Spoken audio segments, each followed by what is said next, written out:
মে come in sir. হ্যাঁ আসো, তুমি কি ইন্টারভিউ দিতে আসছো?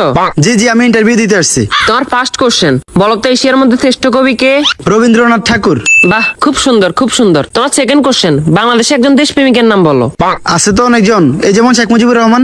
বাহ, জিনিয়াস জিনিয়াস। তোমার থার্ড নাম্বার কোশ্চেন, বলো তো বাংলাদেশ কবে স্বাধীন হয়েছে? হওয়ার কথা তো ছিল 1948 সালে, কিন্তু 1971 সালে 16 ডিসেম্বরে স্বাধীন হয়েছে। খুব সুন্দর খুব সুন্দর। তোমার লাস্ট কোশ্চেন, বলো তো আকাশে কয়টি তারা আছে? এটা তো এখনো জানা যায়নি, এটা নিয়ে বিজ্ঞানীরা গবেষণা করতেছে। ও গুড গুড গুড, তুমি এবার আসতে পারো। Okay sir.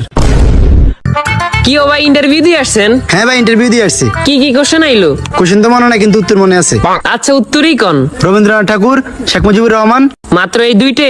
না, আরো দুইটা আছে। আচ্ছা কোন? 1948 সালে হওয়ার কথা ছিল, কিন্তু 1971 সালে 16 ডিসেম্বর হয়েছে। এখনো জানা যায়নি, এটা নিয়ে বিজ্ঞানীরা গবেষণা করতেছে। থ্যাংক ইউ ভাই, thank you. May I coming sir? আসো। তোমার নাম কি? রবীন্দ্রনাথ ঠাকুর। তো তোমার বাপের নাম কি? শেখ মুজিবুর রহমান। তোমার জন্ম কবে হয়েছে? হওয়ার কথা তো ছিল 1948 সালে, কিন্তু 1971 সালে 16 ডিসেম্বর হয়েছে। এই বেটা, তুই পাগল হয়েছিস নি? এটা এখনো জানা যায় না, এটা নিয়ে বিজ্ঞানীরা গবেষণা করতেছে। Oh, no, no, no, no.